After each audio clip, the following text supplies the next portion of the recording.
오늘 말씀은 누가복음 24장 46절에서 49절까지입니다. 또 이르시되 이같이 그리스도가 고난을 받고 제3일에 죽은 자 가운데서 살아날 것과 또 그의 이름으로 죄사함을 받게 하는 회개가 예루살렘에서 시작하여 모든 족속에게 전파될 것이 기록되었으니 너희는 이 모든 일의 증인이라. 볼지어다 내가 내 아버지께서 약속하신 것을 너희에게 보내리니 너희는 위로부터 능력으로 입혀질 때까지 이 성에 머물라 하시니라. 예수님은 부활하셔서 이 땅에 40일 동안 계시다가 승천하셨습니다. 승천하시기 전에 마지막 말씀을 하셨는데 네 복음서에 다 기록되어 있는데 내용들이 다 달라요. 마태복음에서는 제자들에게 모든 민족을 제자 삼아 세례를 베풀고 가르쳐라 이렇게 말씀하셨어요.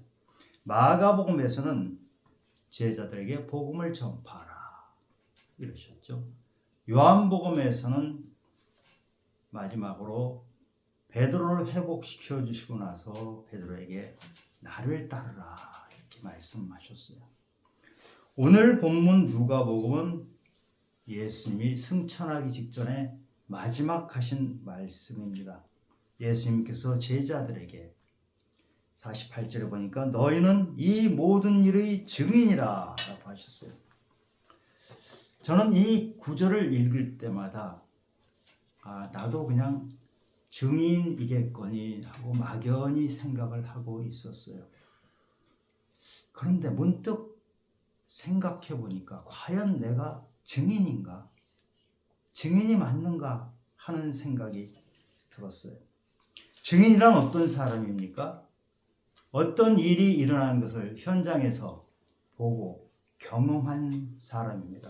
증거를 가진 사람이죠. 그리고 자기가 가지고 있는 증거를 다른 사람에게 말하는, 증언하는 사람이에요. 그러니까 증인은 두 가지가 필요합니다. 하나는 증거가 있어야 되고 또 하나는 증언을 해야 되는 것입니다. 오늘 본문에서 너희는 내 일의 증인이다 하고 말씀하시는 이 말씀은 너희는 나에 대한 증거를 가지고 있다. 이 말씀을 하신 것입니다. 그러니까 다시 말씀드림 누가복음에서 오늘 본문에 나오는 너희는 나의 증인이다 하시는 이 말씀은 너희는 나에 대한 증거를 가지고 있다. 이 말씀을 하신 거고요. 우리 사도행전에 보면 1장 8절에서 너희가 성령을 받으면 권능을 받고 예루살렘과 유대와 사마리아 땅끝까지로 내 증인이 되리라 하고 하실 때의 증인은 너희는 나에 대해서 너희가 가지고 있는 증거를 증언해라. 이렇게 서로 누가복음에서 오늘 본문에서 말하는 증인의 의미하고 사도행전 1장 8절에서 말하는 증인의 의미는 조금 다릅니다. 사도행전에서 말하는 증인, 증거를 다른 사람에게 전하는 그런 증인은 진실되어야 되고 담대해야 합니다. 진실해야 합니다.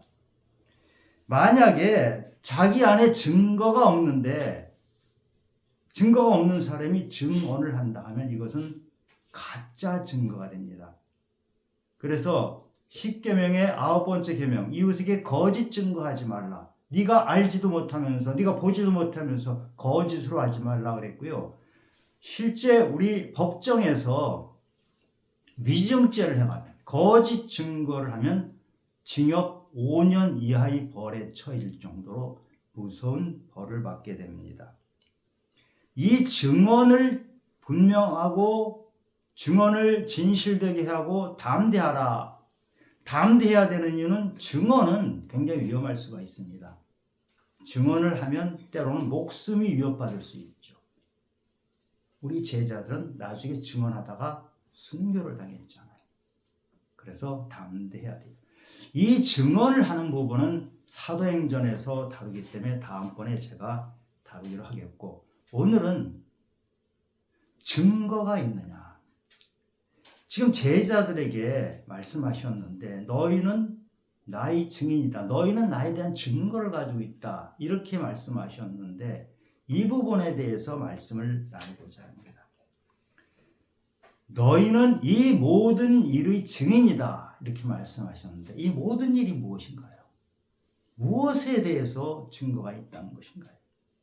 바로 앞에 46절, 47절에 보면 또 이르시되 이같이 그리스도가 고난을 받고 제3일에 죽은 자 가운데서 살아날 것과 십자가에서 죽으시고 부활하셨다. 이 말씀이죠. 47절에 또 그의 이름으로 죄사함을 받게 하는 회개가 예루살렘에서 시작하여 모든 족속에게 전파될 것이 기록되었으니 이렇게 말씀하셨어요. 지금 구약에서 예수님에 대해서 이미 예언이 되어 있는 대로 십자가, 부활, 그리고 죄사함에 따른 회개 이것이 일어났고 그것을 제자들이 다 경험하고 봤다는 것이죠. 예수님의 십자가 사건은 당연히 제자들이 봤죠. 예수님이 부활하신 사건, 제자들은 예수님과 식사도 같이 했어요. 당연합니다. 그리고 예수님이 죄를 사해 주시고 회개하는 장면은 사도행전에 보면 오순절날 그 놀라운 성령 강림의 현장이 끝난 바로 직후에 베드로가 사람들에게 설교를 합니다. 죄 산다는 설교를 하고 십자가 부활을 설교하니까 그 사람들이 어찌할꼬 회개하면서 떼굴떼굴 굴르죠. 떼굴떼굴 굴렀다는 제 표현입니다만 어찌할꼬 하면서 회개하고 3,000명이 회개하고 3,000명이 세례를 받는 놀라운 회개의 장면을 제자들이 다 목격을 했습니다. 제자들은 이렇게 현장을 생생하게 목격한 사람들이에요.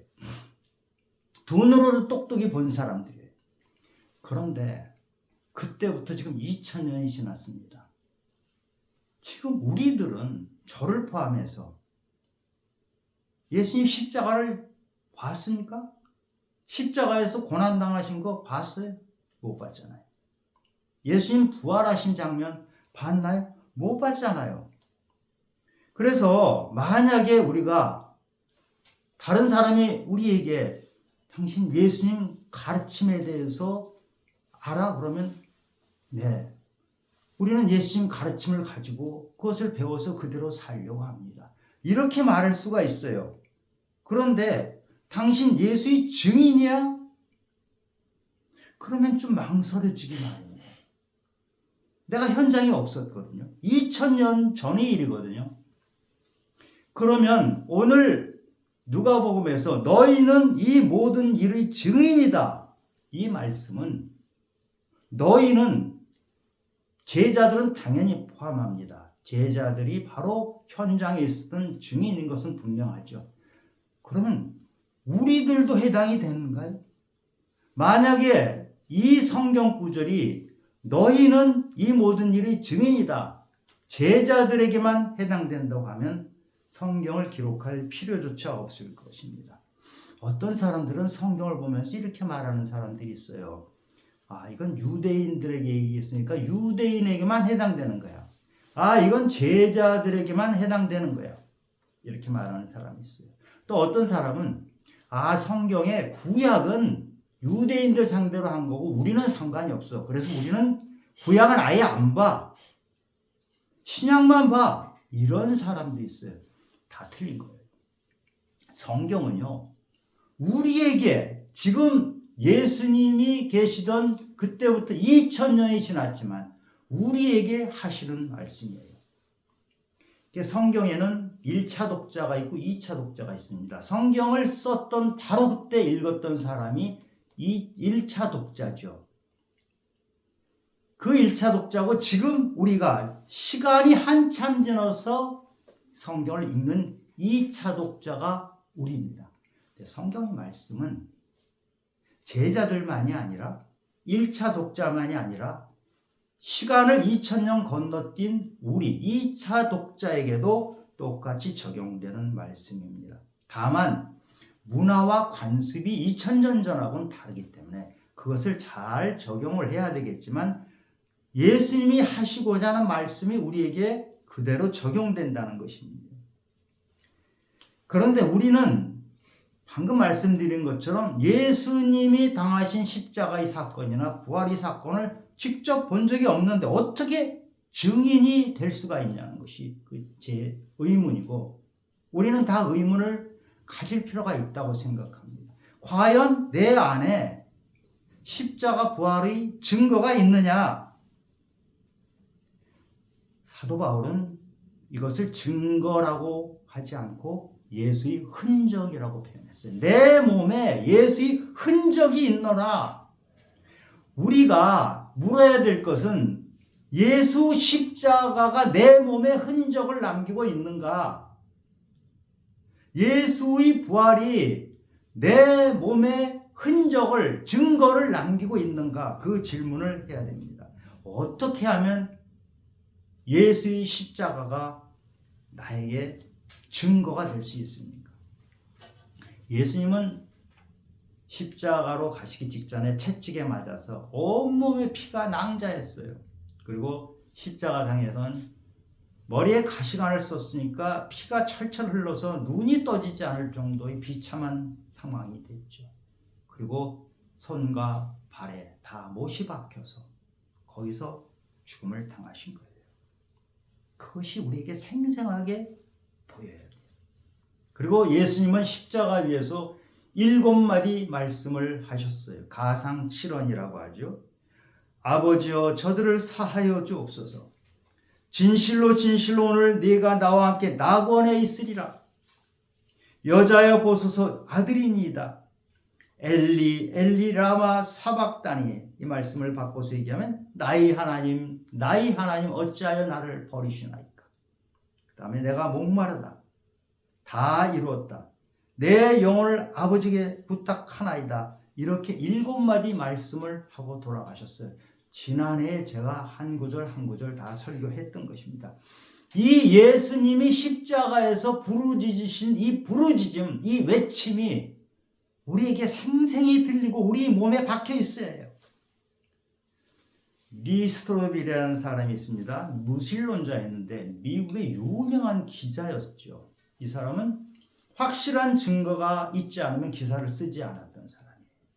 이 사람은 예수가 십자가에서 죽었고 부활했다는 걸 믿을 수가 없었어요. 그래서 이건 가짜다라는 것을 증명하기 위해서 미국 전역을 다니면서 신학자들, 고고학자들, 법률가들을 만났어요. 그 외에도 여러 사람들을 만났는데 이 사람들이, 이 리스트로빌이 결국 밝힌 것은 예수의 십자가와 부활은 진실이다. 거부할 수 없는 증거가 있더구만. 이것을 가지고 책을 쓴 것이 예수는 역사다라는 책을 썼죠. 전 세계적으로 1400만 부나 팔릴 정도로 많은 사람이 읽었습니다. 그리고 이 리스트로벨은 목사가 되었습니다. 증거가 확실했기 때문에 이 사람은 목사가 되었습니다. 우리는 예수님이 십자가에서 고통당하신 그 장면이 두 눈에 생생하고 예수님의 부르짖음이 내 귓가에 생생하게 울려서 내 몸을 울리고 내 마음을 울리고 내 영혼을 울리고, 그래서 내 안에 예수의 증거가 알알이 박혀 있으면 바로 그것이 제자들이 증거를 가졌던 것과 똑같은 증거가 우리에게도 있는 것입니다. 그 다음에 예수님이 십자가에 죽으신 그 죽음은 나 때문입니다. 여러분 때문입니다. 우리들 때문입니다.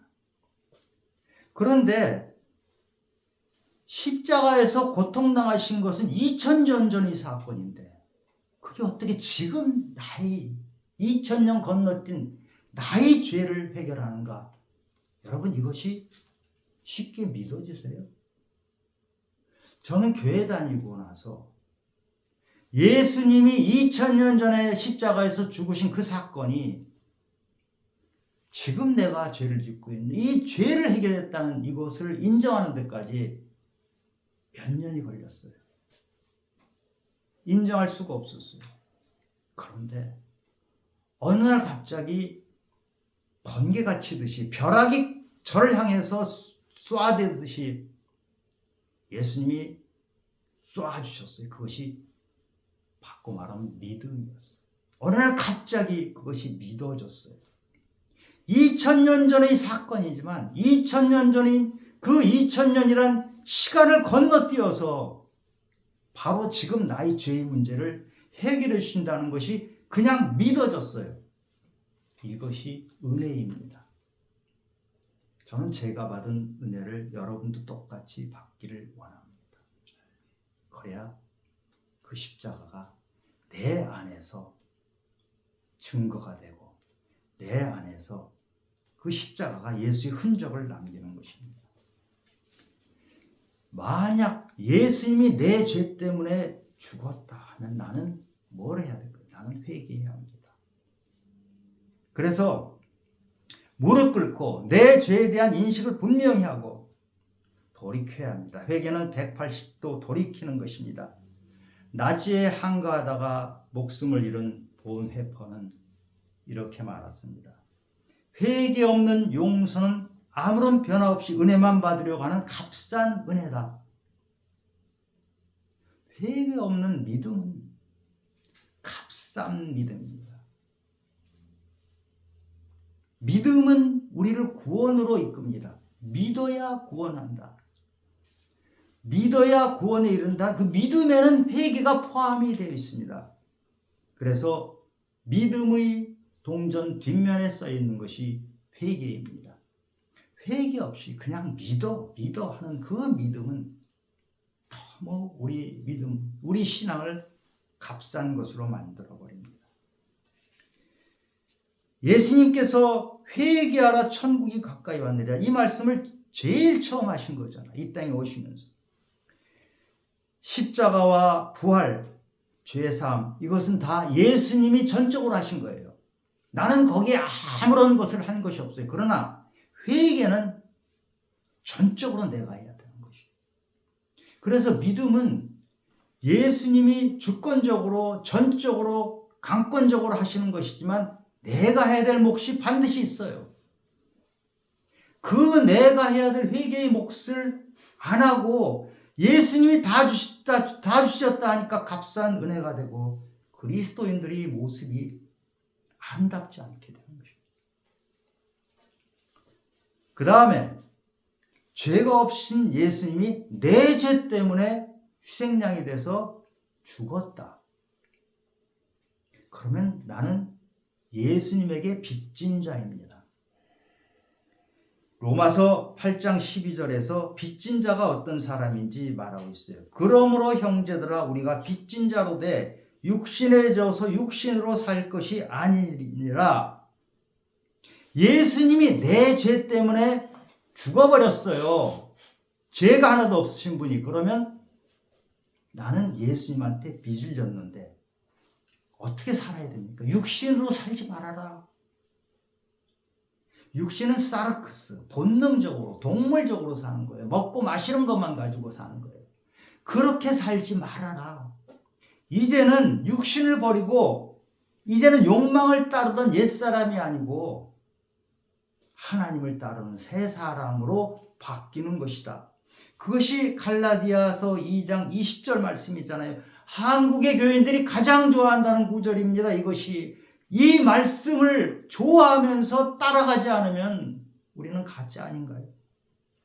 내가 그리스도와 함께 십자가에 못 박혔나니 내가 못 박혔어요. 나의 사르크스는 못 박혀서 없어요. 그런즉 이제는 내가 사는 것이 아니요 오직 내 안에 그리스도께서 사시는 것이라. 이제 내가 육체 가운데 사는 것은 나를 사랑하사 나를 위하여 자기 자신을 버리신 하나님의 아들을 믿는 믿음 안에서 사는 것이라. 예수님이 매달렸던 그 십자가에 이제는 내 육신 사르크스는 못 박아버렸고 이제 지금 내가 살아있는 것은 사르크스 육신은 없어졌고 예수의 삶을 살아가는 거예요. 이제 내가 예수처럼 살아간다는 거예요. 물론 우리는 부족한 인간입니다. 예수처럼 살아간다고 했으면서 또 죄를 지어요. 하나님이 다 아셔요. 우리 부족한 거 다 아셔요. 그래도 용서하세요. 그러나 우리는 예수를 닮아가려고 애를 쓸 필요가 있는 것이죠. 예수님이 다 하시니까 나는 아무것도 할 일 없다. 이것이 아니라는 것이에요. 내가 그리스도와 함께 십자가에 못 박혔나니 그랬잖아요. 못이 박혀야 돼요, 우리는. 그런데 예수님께서 나 때문에 죽으셨고 나는 그 빚진 자인데 그러면 빚을 갚아야 되잖아요. 예수님은 우리가 진 빚을 예수님한테 갚으라고 하지 않았어요. 우리가 예수님한테 빚을 졌는데 그 빚을 갚는 것은 세상을 향해서 갚으라고 하세요. 그래서 사도 바울이 이렇게 고백합니다. 로마서 1장 14절에 헬라인이나 야만인이나 지혜 있는 자나 어리석은 자에게 다 내가 빚진 자라. 아니 사도 바울이 무슨 야만인 또 어리석은 자 그런 사람한테 무슨 빚을 졌습니까? 그런 사람한테 뭐 잘못한 게 있나요? 돈을 꾼 게 있나요? 아니잖아요. 예수님한테 진 빚을 헬라인이나 지혜 있는 사람이나 괜찮은 사람만이 아니고 네가 보기에 현찮고 네가 보기에 부족하기 짝이 없고 네가 보기에 너를 섭섭하게 했고 네가 보기에 한심해서 이 세상에서 살 가치도 없는 것처럼 보이는 그 사람을 향해서 빚을 갚으라 이 말씀입니다. 그래서 빚을 어떻게 갚으라 그래요?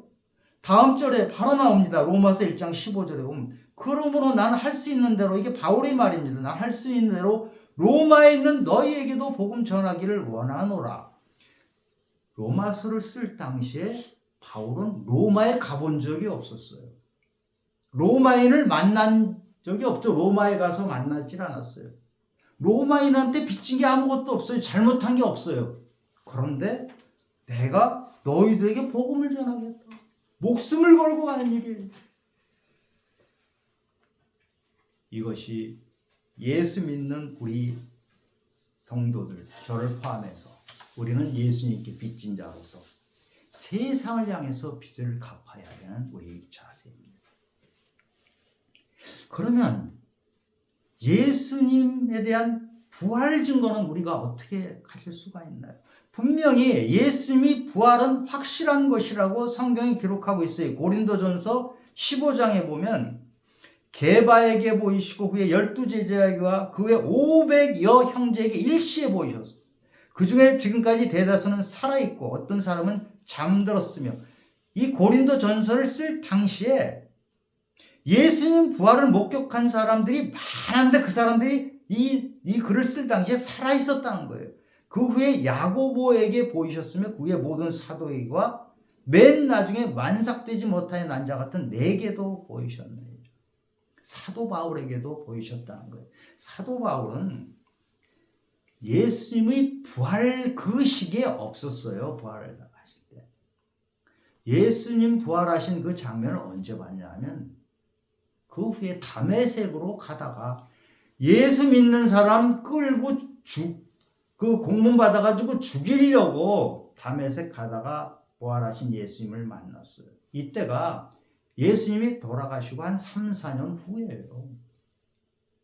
3, 4년 후에 어떻게 부활의 증인이 됩니까? 부활의 현장에 있지 않았지만 믿음으로 받고 주님의 부활이 내 안에서 살아있기 때문에 나는 부활의 증인이다 하고 담대하게 사도 바울이 말하는 것이거든요. 저는 저와 여러분이 사도 바울처럼 부활의 현장에 바로 그 자리에 있지는 않았지만 내 마음에 내 몸에 예수 부활의 흔적이 있는 그런 부활의 증인이 되길 원합니다. 우리도 그렇게 될 수 있습니다. 이것이 믿음입니다. 믿음으로 될 수 있습니다. 고린도전서 15장 17절에서 그리스도께서 다시 살아나신 일이 없으면 너희들이 부활을 인정하지 않으면 너희 믿음도 헛되고 너희가 여전히 죄 가운데 있을 것이다. 이렇게 했어요. 요한복음 11장 25절에서 예수님께서 말씀하셨어요. 예수님께서 이르시되 나는 부활이요 생명이니 나를 믿는 자는 죽어도 살겠다. 나를 믿는 자는, 예수를 믿는 자는 죽어도 살겠다. 예수를 믿는 자는 부활한다 이 얘기예요. 부활은 예수님만 2000년 전에 일어났던 사건이 아니고 예수를 믿는 저와 여러분에게 일어나는 사건이라는 뜻이에요. 우리도 부활한다는 말씀이에요.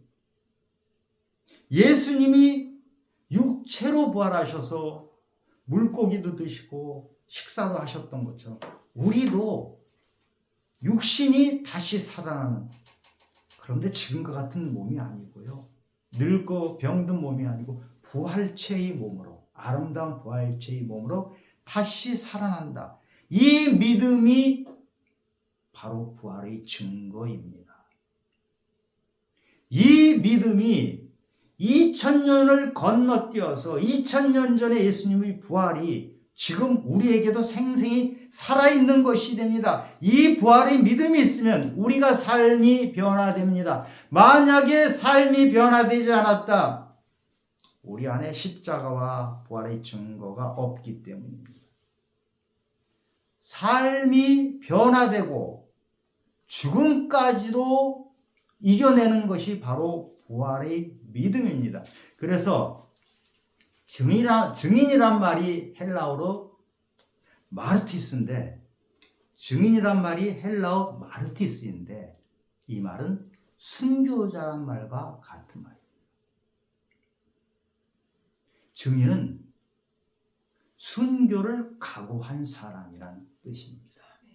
우리 믿음은 대충 믿고 대충 비슷하게 믿는 사이비가 아니고, 우리 믿음은 십자가가 내 몸에 흔적을 가지고 있고 내 마음에 흔적을 가지고 있고 내 영혼을 꿰뚫고 예수님이 부활이 내 안에 살아있어서 죽음도 겁내지 않는 순교의 길까지도 갈 수 있는 그 믿음까지 갈 수 있다. 물론 아직 부족합니다. 그러나 우리는 거기까지 가는 것을 목표로 삼는 성도입니다. 그게 바로 성도라는 뜻입니다. 만약에 나와 여러분 예수의 증인이라면 2000년 전에 예수님이 뿌려놓은 씨앗이 많은 세대를 거치면서 지금 우리에게까지 그 씨앗이 심어져서 우리에게서 믿음의 열매가 생기게 됩니다. 그 열매가 아름다운 향기를 내뿜게 됩니다. 우리가 예수를 믿는데 우리 삶이 아무런 열매도 없고 우리 삶이 그리스도 향기가 전혀 안 난다. 내 안에 예수의 증거가 있는 것이 아니고 내 안에 비슷한 것이 있는데, 가짜가 있는데 그것은 오염되어 있고 변질돼서 예수가 아닌 딴 것이 들어있기 때문에 그런 것입니다. 빌립보서 3장에서 8절 9절 이렇게 쭉 보면 사도 바울이 그리스도를 얻고 그 안에서 발견되려 한다. 그리스도를 얻으면 그 안에서, 예수 안에서 내가 발견돼요. 내가 그리스도께 잡힌 바 된 그것을 잡으려고 달려간다. 우리의 믿음의 여정은 우리가 이 땅에서 죽을 때까지 가는 그 길은 예수를 닮아가고 예수가 내 안에서 발견되고 나는 예수 안에서 발견되는 그 삶을 살아내는 것입니다. 우리의 삶 속에 알알이 예수 증거가 박혀 있는 것입니다. 사람들이 우리 예수 믿는 사람을 보지요. 내가 말을 할 때 나는 예수 믿어요. 그거 그 사람들에게 귀에 전혀 안 들어옵니다. 우리의 삶을 봅니다. 저 사람 예수 믿는데 저 안에 예수가 들어있는지, 만약에 우리의 삶이 예수 믿는 사람의 삶으로서 드러난다, 예수 열매가 맺혀 있다, 그리스도의 향기가 난다, 그러면 우리는 증거가 있는 것입니다. 그것이 증인입니다. 저는 오늘 누가복음 24장에서 예수님이 승천하기 바로 직전에 제자들에게 주신 말씀처럼 너희는 이 일의 증인이다 하는 증거를 가진 자의 삶을 살기 원합니다. 증언하는 건 그 다음 문제를 하더라도 증거가 내 안에 있어야 됩니다. 우리가 사람들을 만나죠. 여러 사람을 만납니다. 그런데 우리가 만나는 사람 중에는요, 내가 지금 저를 이상용이라는 목사를 만나는데 유심히 저를 봅니다. 저 사람에게 예수의 증거가 있는가를 살핍니다. 저 사람 예수를 믿는다고 하는데 과연 예수의 열매가 맺힌 사람인지 그 증거를 찾기 위해서 유심히 보는데, 그가 유심히 보는 것은 제가 말하는 것이 아니고 저 사람이 하는 행동, 저 사람이 다른 사람을 대하는 모습, 저 사람이 다른 사람과 함께 하는 모습, 살아가는 모습, 그 속에서 예수의 증거를 찾고자 합니다. 만약에 나에게서 그 사람이 나에게서 증거를 발견했다면 우리는 믿음에 성공한 것입니다. 그런데 저 사람은 목사라고 하는데, 장로라고 하는데 아무리 살펴봐도 그 안에 증거가 없어. 예수의 예자도 없어. 예수의 흔적이라고는 아무것도 없어. 그러면 우리는 믿음에 실패한 것입니다. 우리는 믿음으로 구원을 받습니다. 그런데 믿음에 실패하면 내 믿음이 가짜면 구원도 없습니다. 우리는 우리 안에 있는 증거가 진짜인지 오염되어 있지 않는지를 끊임없이 살피는 성도가 돼요. 나중에 이 땅에서의 삶이 다 끝나고 주님을 만났을 때 너는 내가 이 땅에서 했던 모든 일의 증인이 확실하구나, 이런 칭찬을 받는 우리 성도님들이 되시기를 예수님 이름으로 축원합니다.